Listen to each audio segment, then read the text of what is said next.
See Amara no, Ngozi said, smirking. This girl used to fine well before. Now, she's eating like tomorrow no day. And she still dey claim babe, Ifeoma replied with a laugh. My sister, no man wants all this flesh. Chike is just managing her until he finds a slimmer one.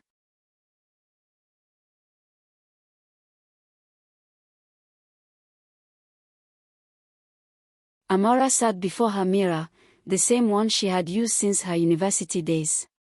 Her slim frame had always been her pride, curvy in the right places, skin glowing like fresh palm oil under the sun, and a smile that could disarm even the proudest man. Back then, she never imagined that her body would change so drastically, or that the man she once called her heartbeat would later mock her for it. But that was not how their story began. No, in the beginning, everything was sweet. Chike had been her dream man, tall, fair-skinned, with a confident swagger that made heads turn whenever he walked into a room. The first day he approached her after a church youth meeting, she almost thought it was a joke. Amara, right? He asked, flashing the kind of smile that revealed neat, white teeth. Yes, she replied shyly, tucking a strand of hair behind her ear. I like the way you answered the Bible study question. You're different. That was all it took. One compliment, one look that lingered a second longer than necessary. Before long, they were inseparable. Friends teased them, neighbors called them lovebirds, and Amara, with her youthful body and blossoming career, believed she had finally found the man God destined for her. But life, like an old drum, does not always beat to one rhythm. Months passed, and Amara's health took a strange turn. At first, it was just fatigue, constant tiredness, a sluggishness she couldn't explain. Doctors said it was a hormonal imbalance. Slowly, her one-stream figure began to change. The clothes that used to cling perfectly to her body now stretched tightly. The scale betrayed her each time she stepped on it, climbing higher and higher until the numbers mocked her. At first, Chike tried to joke about it. Baby, you're adding small flesh, oh. It looks good on you, he would say, pinching her waist. But soon, his jokes became sharp-edged knives. Haba, Amara, this your belly SEF. Are you sure you're not eating in your dream? She would laugh weakly, pretending not to notice the sting in his voice. But deep inside, her heart sank a little each day. The worst came when they attended a wedding together. Amara had squeezed herself into a gown that used to be her favorite. She thought she looked okay until she overheard two ladies whispering behind her. Is that not Chike's girlfriend? Ewu, she done fato. He's still managing her. Oh, my sister, men don't like this kind of body. Very soon, he'll find another girl. Their laughter sliced through her like a sharp machete.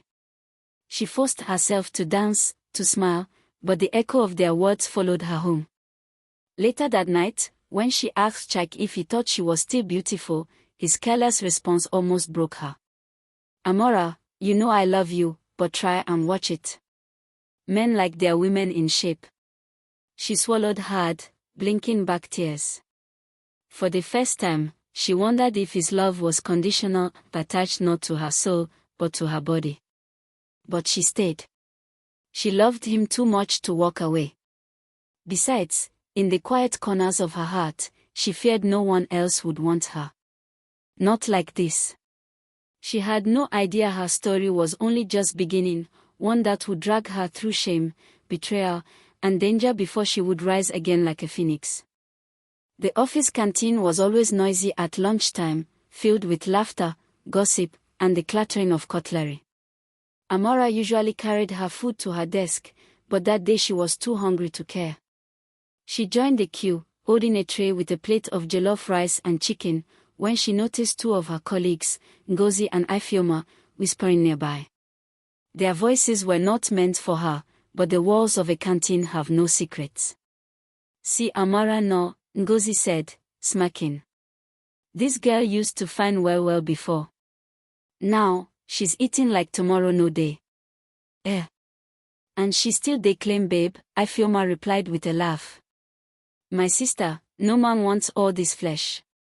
Chike is just managing her until he finds a slimmer one. Amora's hands trembled. She forced herself to walk past them, pretending she didn't hear, but her food suddenly tasted like ash in her mouth. She dropped the tray and went straight to the restroom. Locking the door, she leaned against the wall, tears sliding down her cheeks. Was this what she had become? A joke. A pity case. That evening, when Chike picked her up, she tried to hide her sadness. But he noticed. Babe, what is it? You look like you've been crying. She shook her head. Nothing, I'm fine. You're not fine. Talk to me. The words slipped out before she could stop them. Do you still find me attractive? He laughed, but it wasn't the laugh she loved. This one carried mockery. Amora, you know you've changed. You used to be hot, slim, the kind of woman that made heads turn. Now, he shrugged, his hand gesturing vaguely at her body. Let's just say you need to watch it. But don't worry, I'm still here, no. Her chest tightened. She smiled weakly, but in that smile lived 1,000 daggers. The final blow came weeks later. One Saturday evening, she decided to surprise Chike. She had bought his favorite suya and more drinks, hoping they could spend time together. His phone had been unusually silent that day, but she brushed off the worry. When she got to his apartment, the door wasn't locked. She stepped inside quietly, smiling to herself. But the smile froze. There, on his couch, sat Chike, laughing, holding another woman close. She was everything Amora used to be, slim waist, pecky body, long braids that cascaded down her back. The girl was feeding him pieces of fried meat with her fingers. For a moment, Amora couldn't breathe. She stood rooted to the spot, the suya pack trembling in her hands. Amora. Chike sprang up, guilt flashing across his face. What are you doing here? The other woman shifted uncomfortably, her eyes darting between them. Amora's voice cracked. So this is it, Chike. While I've been fighting with my body, hating myself, you were here, with her. Don't make it a big deal, he said quickly, anger lacing his tone. If you didn't let yourself go, maybe I wouldn't. Enough, she cut him off, her whole body shaking. She dropped the suya on the floor, tears blinding her eyes. I loved you, Chike. Even when I hated myself, I still loved you. But you, her voice broke into a whisper, you never loved me. Not really. She turned and walked out before her knees could give way. The night swallowed her sobs, but in her heart, a fire was beginning to spark. That was the night Amora decided she would never again let anyone define her worth. Her journey had begun, not just to lose weight, but to find herself again. The morning after Chike's betrayal, Amora sat on her bed staring at nothing. The half-empty suya pack she had dropped the previous night still replayed in her mind like a cruel joke. She hadn't slept a wink. Every time she closed her eyes, she saw that girl's slim waist pressed against Chike's chest. Her pillow was soaked with tears, but somewhere deep inside, anger was rising like smoke from a burning bush. For the first time, she admitted the truth to herself. Chike never really loved her, he only loved the version of her that fit his fantasy. And she had been clinging to him out of fear that no other man would want her. She dragged herself to the mirror, staring at the reflection she had avoided for months. A fuller face stared back, cheeks puffier than before, waistline gone, arms thicker. She sighed, running her hands over the fold of her stomach. Is this who you are now, Amora? She whispered to her reflection. Is this all you'll ever be? Her reflection didn't answer, but her heart did. No. That very evening, she laced up a pair of sneakers she hadn't worn in years and stepped outside. The air was heavy, her body sluggish, but she forced herself to walk to the junction. Her neighbors glanced curiously as she jogged slowly past. Some even chuckled, whispering, "See Amora. Who told her jogging can reduce that her size?" She ignored them. Each step was heavy, but each step was also a rebellion. The first week was hell. Her body screamed in protest after every walk. Climbing stairs felt like climbing a mountain. She tried push-ups but collapsed halfway, gasping for breath. Her craving for fried meat, pastries, and chilled more tormented her. One night, she almost gave up. Sitting alone in her kitchen, she stared at a loaf of ajij bread and a jar of peanut butter. The temptation was too strong. She reached for it, tears in her eyes. Her phone buzzed, a message from her younger sister, Chioma. "Sis, I'm proud of you. Don't stop. You're stronger than you think." Amara froze. The bread slipped from her hands. She pressed her palms to her face and sobbed. That was the push she needed. Days turned into weeks. She started eating lighter meals, salads, fruits, and grilled fish instead of greasy stews. Her friends mocked her new lifestyle. Ngozi from the office once laughed out loud. "Amora, so you're now a rabbit. Salad every day." She smiled calmly, stabbing her fork into the lettuce. Better a rabbit than a cow. For the first time in months, her words didn't tremble. Slowly, changes appeared. Her clothes started to feel looser. Her face slimmed down, her skin began to glow again. At the gym, where she eventually enrolled, the instructor praised her consistency. "Madam Amora, you get fire," he said one evening after she completed a full set of squats. She laughed breathlessly. "I didn't know I had it in me." "You dey surprise yourself. Keep going, you'll shock everybody." And he was right. One night, standing before her mirror again, Amora hardly recognized herself. She had lost nearly 20 pounds. Her waistline was returning, her curves were becoming defined once more. She touched her reflection, whispering, "You're coming back, Amora. You're coming back." But she didn't know, her transformation was about to shake her world in ways she could never have imagined. The rainy season had just begun when Amora finally stepped into the office wearing a fitted gown she had bought years ago but couldn't squeeze into after her weight gain. This time, it slid over her body like it had been sewn that morning. The once tight sleeves fit comfortably, and her waistline was back in full display. Her colleague stopped mid-conversation when she walked into the building. "Good morning," she said softly, her heels clicking against the tiled floor. For a moment, the office was silent. Then Ngozi, who never missed an opportunity to jab at her, blurted out, "Amora. My God, look at you." Ifeoma added quickly, her eyes wide, "On, babe, you've changed. Oh. You look fine, fine." Amora smiled, her confidence glowing brighter than her makeup. For the first time in a long while, she felt like herself again, not because of their compliments, but because she believed it herself. The changes extended beyond the office. At the supermarket, strangers held the door open for her, smiling. The cashier complimented her braids. Even elderly women selling vegetables at the roadside would say, "Auntie, you dey glow oh." Everywhere she went, she felt eyes following her, not with pity or mockery this time, but with admiration. But not everyone celebrated her transformation. At home, Chuck watched her with a frown hidden behind a fake smile. "Amora, you look different," he said one evening as she tried on a new outfit. "Different good or different bad?" she asked, twirling in front of the mirror. He paused. "Good, I guess. But don't let it get into your head. These men complimenting you here and there, they don't love you. It's just your body they're after." She chuckled. "At least they see beauty in me. Unlike someone who always reminded me how fat I was." His jaw tightened. He didn't respond. The little things began to change too. At lunch with her colleagues, she ordered a plate of salad with grilled chicken.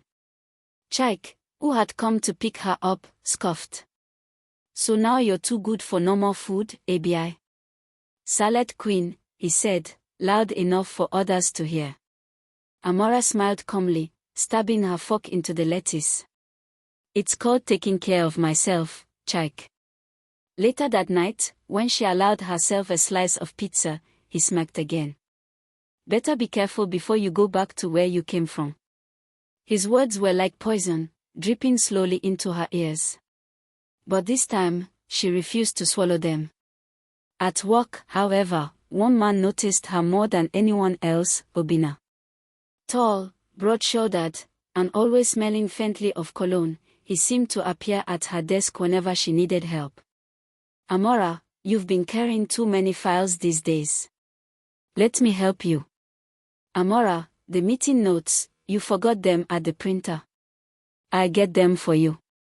Amora, you look lovely today. At first, she thought it was coincidence. But one afternoon, Obina walked up to her desk, nervous yet determined. Amora, he said, lowering his voice, I know you're in a relationship, but if you ever give me a chance, I'll show you what it means to be valued. Her heart skipped, but she shook her head firmly. Obina, I appreciate your kindness, but I'm not available. He nodded, respectful but disappointed. Fair enough. Just know you deserve better than a man who doesn't see your worth. That night, Amora replayed his words in her mind. She didn't tell Chike about it, but he already sensed something. Every time Obina's name came up at work, Chike's jaw stiffened. His compliments to Amora grew sharper, dipped in jealousy. One evening, he muttered under his breath while they ate dinner, I hope you're not giving that fine boy Obina too much attention. Don't forget who stayed with you when you were fat. Amora froze, her fork halfway to her mouth. His words were meant to guilt her, but instead they sparked something new in her chest, anger, and a realization. She was no longer the woman who needed him to validate her. She was stronger now. And Chike could feel her slipping away. The more Amora blossomed, the darker Chike's moods became. At first, it was subtle. He would stare at her when she dressed up for work, his eyes narrowing as though trying to catch a secret written on her skin. Where are you going looking like that? He asked one morning as she slipped into a fitted skirt and blouse. Work, of course. You sure it's work? Or is it for Obina and the other men that can't stop looking at you? Amora sighed, adjusting her earrings. Chike, don't start. At the office, her transformation was still the talk of the floor. One Friday, she walked into the building and a group of men near the entrance immediately straightened their ties and greeted her warmly. Good morning, Amora. You're glowing today. She laughed politely and walked past, but unknown to her, Chike had driven her to work that day and watched the scene from his car. By the time she came back in the evening, his mood was already poisoned. So all those men that were falling over themselves this morning, you enjoy it, Abi, he snapped as soon as she got in the car. Chike, they were just being polite. Polite. By calling you beautiful every day. You think I don't see the way you smile at them? Amora turned to him, hurt in her eyes. Why do you always twist everything? Why can't you just be happy for me? He gripped the steering wheel, jaw tight. Because I know men. They don't want you for who you are. They want you for how you look now. And when you go back, because trust me, Amora, one small slip and you balloon again, they'll disappear. But me. I stayed. I stayed when nobody else would. That night, the argument continued. As she prepared a bowl of salad, Chike laughed mockingly. So it leaves again. You're not tired of pretending. It's not pretending, Chike. It's discipline. Something you clearly don't understand. He sneered. And when you finally break down and eat real food, don't come crying when your waistline vanishes again. Amora set down the bowl, anger rising. Do you hear yourself? Every word you say drips with envy. Why can't you just admit it? You're jealous. He chuckled bitterly. Jealous? Of what? Of men drooling over my girlfriend like hungry dogs. Please. But deep down, she saw it in his eyes. He was jealous, not just of the men who now noticed her, but of the confidence she carried, a confidence that no longer depended on him. At work, Obina's presence became another thorn in Chike's side. One afternoon, as Amora carried a stack of files, Obina appeared beside her. Let me help you with that. He took half the pile before she could refuse. Obina, I'm fine. I know. But you don't have to do everything alone. Their eyes met briefly, and for a moment, Amora felt something stir inside her, a warmth, a reminder of what kindness felt like. Later that evening, Chike noticed her smile as she spoke on the phone, and suspicion flared in his eyes. Who was that? He demanded. My sister, she replied, frowning. Are you sure it wasn't your office boyfriend? Amara froze. What did you just say? You heard me. Don't think I don't see the way that Obina looks at you. And the way you don't stop him either. Her hands shook with fury. Chike, I have never cheated on you. But you did. You cheated when I needed you most. And still, I forgave you. Don't you dare accuse me. For a moment, silence filled the room. Then he laughed darkly. You think you're better than me now, eh? Because you lost weight, you think you're too good for me. Amora's voice was steady, though her heart pounded. No, Chike. I don't think I'm too good for you. But I know I deserve better than this. Those words hung in the air like smoke. From that night on, Chike grew colder, watching her every move. And though Amora didn't know it yet, his jealousy was already twisting into something dangerous, something far beyond cruel words and mocking laughter. The office had never felt so different to her. Before, when she was plus-sized, people had walked past her as though she were invisible. They barely acknowledged her greetings, some even made sly remarks about her size. But now that she had lost nearly 50 pounds, everything had changed. Heads turned when she walked in. Men she barely knew held doors for her. Colleagues invited her to lunch. Women whispered about her beauty in the restroom. Among them was one man who stood out, Obina, the new transfer from the Abuja branch. Tall, broad-shouldered, and effortlessly charming, he had this natural aura that drew people in. And unlike most, he didn't flatter her appearance. He admired her work ethic, her neat reports, the way she handled clients on difficult calls.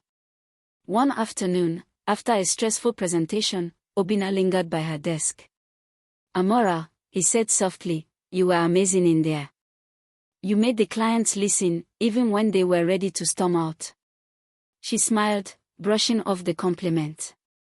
I was only doing my job. No, he insisted, lowering his voice. You did more than your job. You owned the room.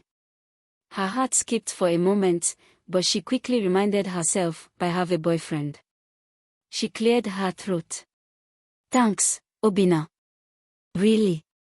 But I should get back to this report. He nodded, sensing her walls. Still, she caught him watching her sometimes, not in a way that made her uncomfortable, but in a way that made her feel noticed. That evening, when she returned home, her boyfriend, Chike, was already waiting for her. His eyes scanned her outfit like a hawk. So you're dressing sharp to the office now? He asked, tone laced with suspicion. She dropped her bag gently. Chike, it's just a fitted blouse and skirt. Everyone dresses smart at work. He sneered. And who are you trying to impress? That new guy that keeps hanging around you. I saw the way he looked at you during your office party pictures on Facebook. Amora stiffened. Obina is just a colleague. He helps everyone at the office, not just me. Chike chuckled bitterly. Helps everyone, or just you? Don't think I don't see it. Don't think I don't know what's going on. She frowned. What exactly are you accusing me of? I stayed with you when you had nothing, Chike. Even when I gained weight and everyone mocked me, I didn't leave. And now, because someone shows me kindness, you think I'm cheating. His eyes darkened, and he leaned closer. Don't test me, Amora. Don't make me do something we'll both regret. Her stomach tightened at his words. She forced a laugh, trying to ease the tension. You're overreacting. Nothing is happening between me and Obinna. But deep down, she knew this was no longer jealousy, it was turning into something darker, something dangerous. The very next week, she noticed something strange. Whenever she parked her car in the garage, Chike would sleep outside later, spending long minutes bent under the hood. At first, she thought nothing of it. But when she asked him, he would shrug. Oh, just checking your oil level. Making sure your car's in good shape, he would say casually. But he never explained clearly, and he always got defensive if she probed further. One Saturday morning, she watched him through the window as he crouched low under her car again, tools in his hand. She felt her heart thump uneasily. Why did he spend more time under her car than driving his own? Later that day, she drove out for errands. Barely 5 minutes from the house, she noticed her brakes felt off. She pressed harder than usual, and the car gave a groaning sound. By the time she returned, her palms were clammy with fear. The next day, on her way to work, the brakes squealed again. She immediately drove the car to her mechanic. After running a thorough check, the mechanic straightened up, face grim. Madam, who has been touching this car? She blinked, alarm rising in her throat. My boyfriend sometimes. Why? He wiped his oily hands on a rag. Call the police. Whoever worked on this car tampered with your brakes. Not the kind that fails immediately, but the kind that slowly loosens until, one day, it won't hold at all. Her blood ran cold. You mean, someone wanted me to have an accident? He nodded gravely. Madam, I'm a mechanic. I know careless work from intentional sabotage. This was deliberate. Amora's hands trembled as she reached for her phone. Her vision blurred as she imagined the horror. What if it had been on the highway? What if she had died? That night, she returned home with the police report folded in her purse. Chike was lounging on the couch, scrolling his phone. She stood before him, trembling. Why, Chike? Why would you do this to me? He looked up lazily. Do what? She slammed the report on the table. The mechanic said someone loosened my brakes. You're the only one who touches my car. Why would you want me dead? For a second, a flicker of guilt crossed his face. But then, he smirked. Maybe if you didn't stop loving me. Maybe if you didn't put all your mind into that Obinna guy at work. Maybe if you cared about me the way you used to, I wouldn't have had to teach you a lesson. Her knees nearly gave way. Teach me a lesson? Chike, you could have killed me. He laughed, a chilling sound that echoed through the room. Relax. It's not like you have proof. All you have is suspicion. And let's be honest, you're too scared to do anything. You should be thanking me I didn't make it immediate. At least you had time to find out. Amora's chest tightened. Her words spun.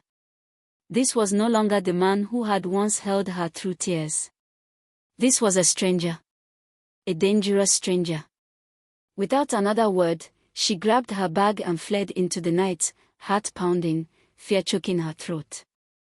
By the time she reached her sister's house, she was trembling uncontrollably. She collapsed into her sister's arms, sobbing. What if I was already on the highway? What if I had died today? Her sister held her tightly. You're safe now. Stay here until the police finish their investigation. Don't ever go back to him. And as Amora lay awake that night, staring at the ceiling, she realized she had been clinging to gratitude for too long, gratitude that Chike had stayed with her when she was overweight. But now, she saw clearly. He was no savior. He was a cheat. A manipulator. And now, he was a threat to her very life. The days after the mechanic's revelation were a blur for Amora. Fear sat like a heavy stone in her chest, every sound making her jump. She replayed the mechanic's words over and over, "Call the police. Whoever touched this car wanted you to crash." She stayed at her sister Ada's house, too afraid to return home. Ada was furious. "Do you realize what could have happened to you?" she shouted one evening. "On the highway. You wouldn't be here now, Amora." Amora buried her face in her hands. "I trusted him, Ada. I trusted him even when he cheated. Even when he insulted me. Even when everyone else walked away, I believed he cared about me, and now this." Ada hugged her.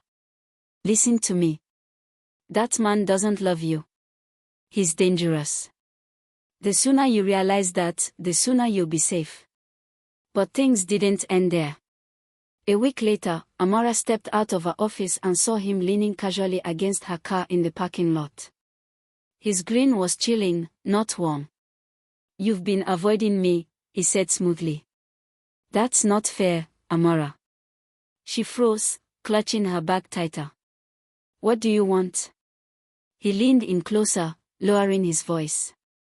"You think running to the police will save you? You think hiding in your sister's house makes you untouchable?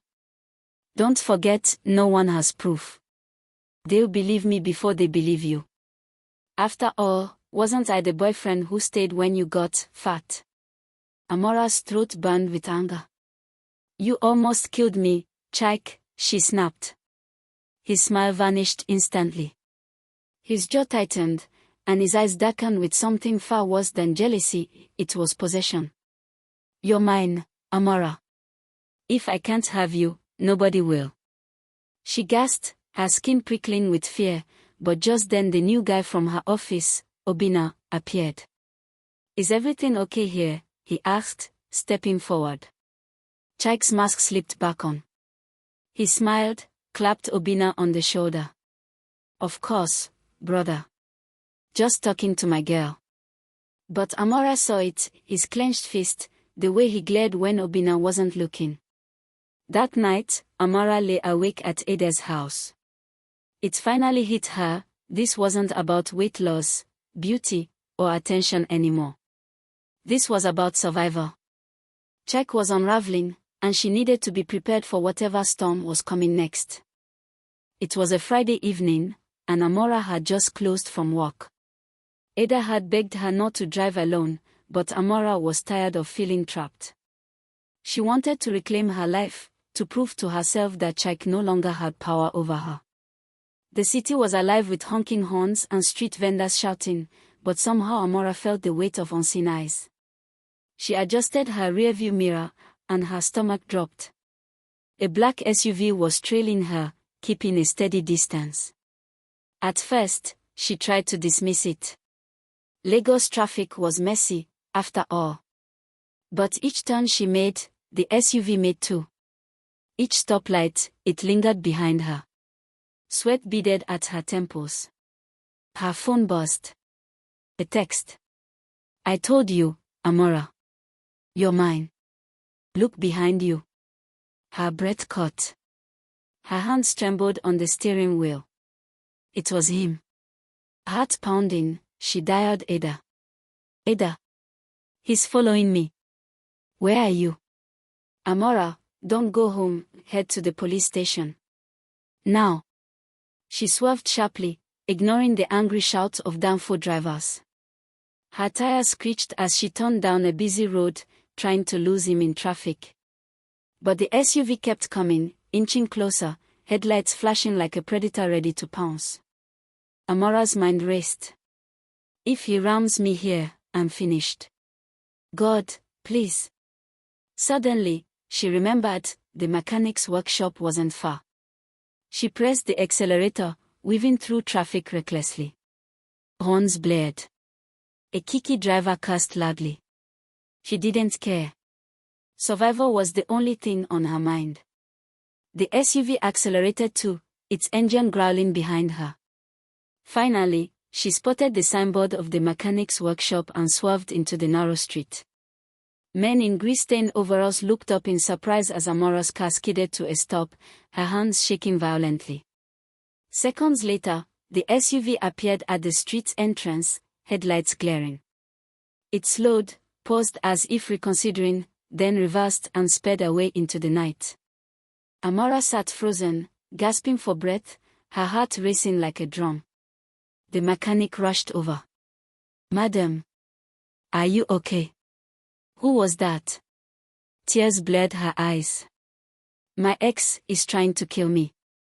At that moment, Amora knew there was no turning back. This wasn't about avoiding him anymore. It was about fighting back before he destroyed her life completely.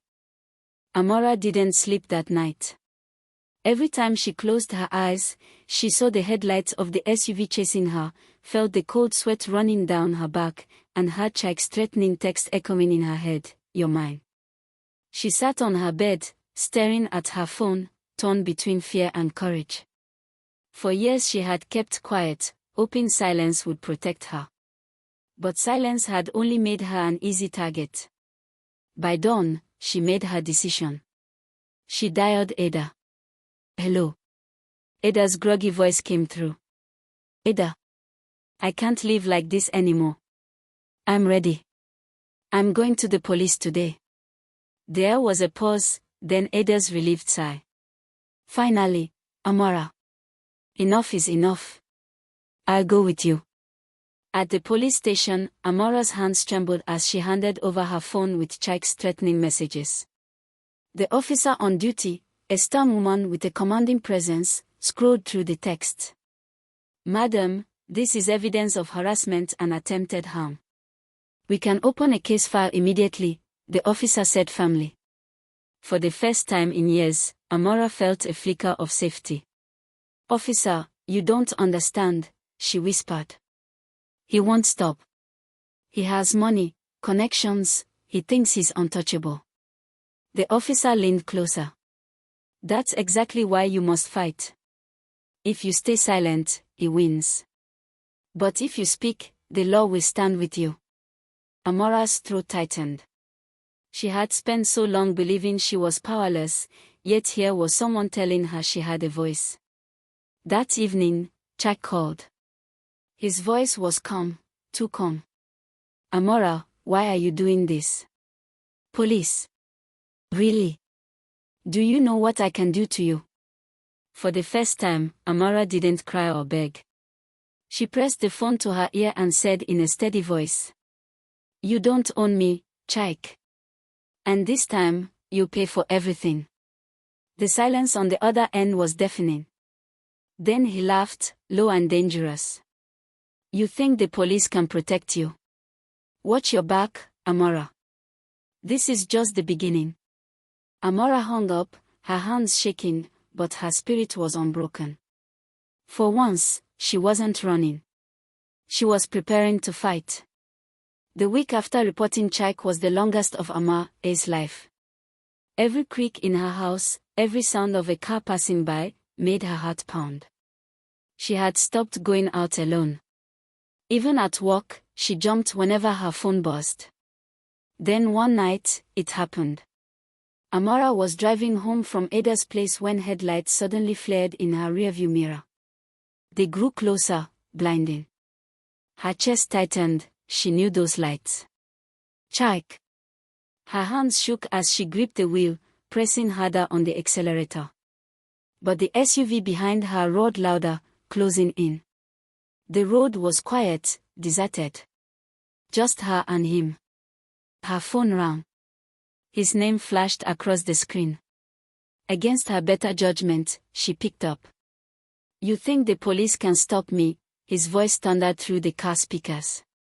"Tonight, Amora, you'll learn who I am." Amora's throat tightened with fear, but then, something shifted. She remembered the officer's words, "If you stay silent, he wins." Her fear turned to fire. You don't scare me anymore, Chike, she snapped, surprising even herself. You're pathetic. A coward who can only stalk and threaten women. For a moment, silence. Then he roared in fury, his SUV swerving dangerously close to her car. Amora's mind raced. She spotted a police checkpoint up ahead, the faint glow of reflective jackets and the barrier across the road. Relief surged through her veins. With everything she had, Amora pressed the accelerator and sped straight toward the checkpoint. The officers waved their flashlights. Chike, blinded by rage, followed too closely behind. As Amora screeched to a halt by the barrier, Chike tried to swerve, but his SUV lost control, skidding off the road and crashing into a ditch with a thunderous smash. Dust filled the air. Amora sat frozen, trembling, her heart hammering in her chest. The police rushed forward, pulling her from the car. One officer ran to Chike's wrecked SUV. He's alive, the officer shouted. But he's badly injured. Amora's legs gave way, and she sank to the ground in tears, not of fear this time, but of release. For years she had lived under Chike's shadow. Tonight, under the flashing lights of the police checkpoint, she had stepped into her own strength. Chike survived the crash, but it was the end of his reign of terror. At the hospital, he was handcuffed to the bed while officers stood guard. His threats had finally caught up with him. This time, there was no escaping the law.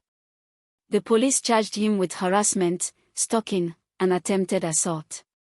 The weight of evidence Ada had given them, her diary, the voice recordings, the witness statements, was too strong for his family's influence to bury. For once, Chike's wealth could not buy silence.